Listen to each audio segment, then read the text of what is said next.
अब हम लोग देखने जा रहे हैं कि सेंटर ऑफ मास जो हमने देखा कैसे फाइंड आउट करते हैं डिफरेंट बॉडी का, पार्टिकल का। अब उस बॉडी का अगर मूवमेंट होता है तो सेंटर ऑफ मास का मूवमेंट कैसे होता है, फोर्स अगर एक्सटर्नल लग रहे हैं नहीं लग रहे हैं तो क्या क्या क्या सिचुएशन क्रिएट हो सकता है, वेलोसिटी क्या हो सकती है, एक्सेलरेशन क्या हो सकता है, वो सारा कुछ हम लोग अब समझने वाले हैं। मान लो कि ये हमारा x, y and z axis है, ठीक है, हमारा ये फ्रेम है। पार्टिकल यहाँ पर है, बहुत सारे पार्टिकल है, ओके।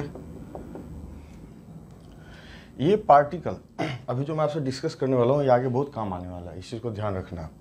ये पार्टिकल आपस में इंटरेक्ट कर सकते हैं, इंटरेक्ट मीन्स अट्रैक्ट कर सकते हैं।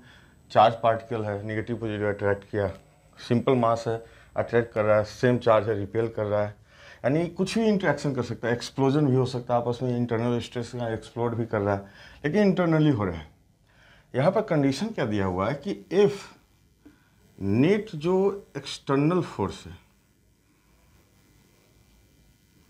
एक्सटर्नल जो फोर्स है वो हमारा जीरो है, यानी बाहर से कोई हम लोग फोर्स नहीं लगा रहे हैं। अब इसका जो पोजीशन है यहाँ से हम लोग देख सकते हैं, एक्स वाई जेड जो भी है, तो कुछ भी हो रहा है, इसका मूवमेंट हो रहा होगा। तो सपोज हम लोग बोलते हैं इंटरनली कारण हो रहा है कि सेंटर ऑफ मास सपोज हमारा VCM ऐसे कुछ मूव कर रहा है, सपोज ऐसे किया हमने, एक्सटर्नल फोर्स नहीं लगा, इस चीज़ को ध्यान रखना है। तो यहाँ से हमने अगर सिंपल अगर बोले कि हम लोग निकालना चाह रहे हैं कि इसका RCM क्या है, ठीक है, तो हम लोग ऐसा बोल सकते हैं कि m total of system into RCM। देखो तो सपोज हमारे पास इन पार्टिकल ऐसे दिए हुए हैं, MI RI, अभी हमने देखा था ना पोजीशन वेक्टर, किसी इन जनरलाइज फॉर्म में, ये तो हमने पहले देख रखा है। अगर इसका डेरिवेटिव लेने की कोशिश करें हम लोग, डेरिवेटिव, तो क्या होगा, एम सिस्टम का टोटल मास DRCM बाई, तो बेसिकली क्या हो गया, वेलोसिटी ऑफ CM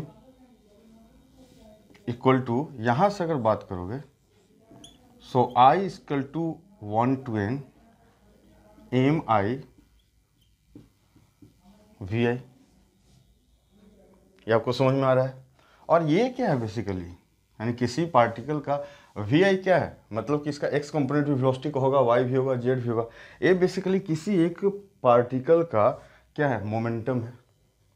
तो इसको हम लोग ऐसा लिख सकते हैं,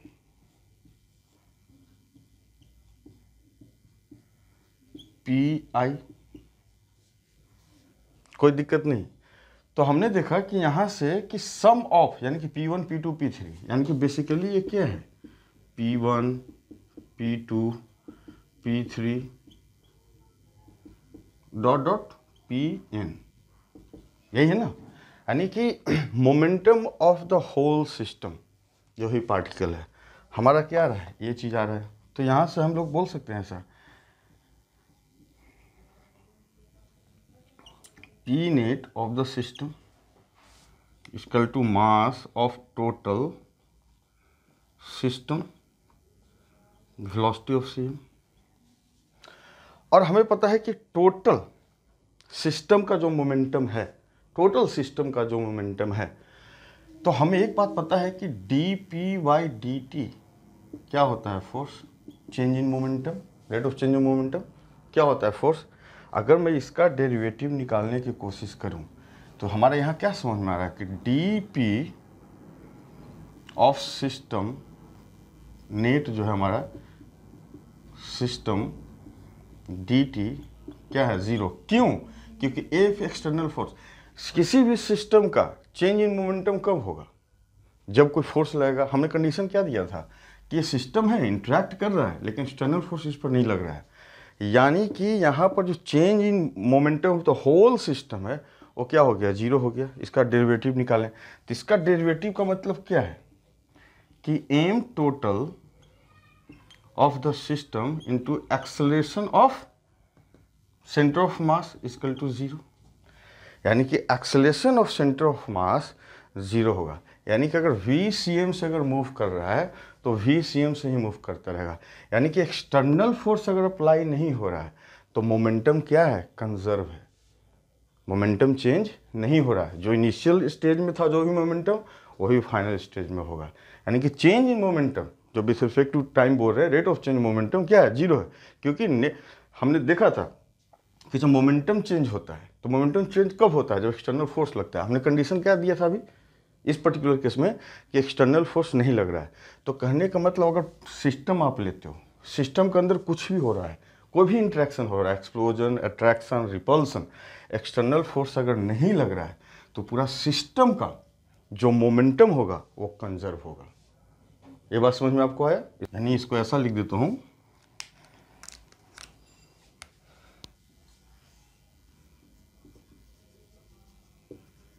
momentum of the system is conserved. इसको बोलते हैं कंजर्वेशन मोमेंटम, एक्सटर्नल फोर्स नहीं लगता है। तो इसका हम लोग बहुत यूज करने वाले हैं न्यूमेरिकल में, लेकिन समझना जरूरी था कि क्यों कंजर्व रहता है। इससे आपको समझ में आया होगा कि एक्सटर्नल फोर्स अगर इंटरनली कुछ भी हो सकता है हैपनिंग, वो आपस में इंटरेक्ट करते रहेंगे, उससे हमें कोई प्रॉब्लम नहीं है। लेकिन एक्सटर्नल फोर्स अगर नहीं लग रहा है तो हमारा मोमेंटम क्या होगा, कंजर्व होगा। ओके।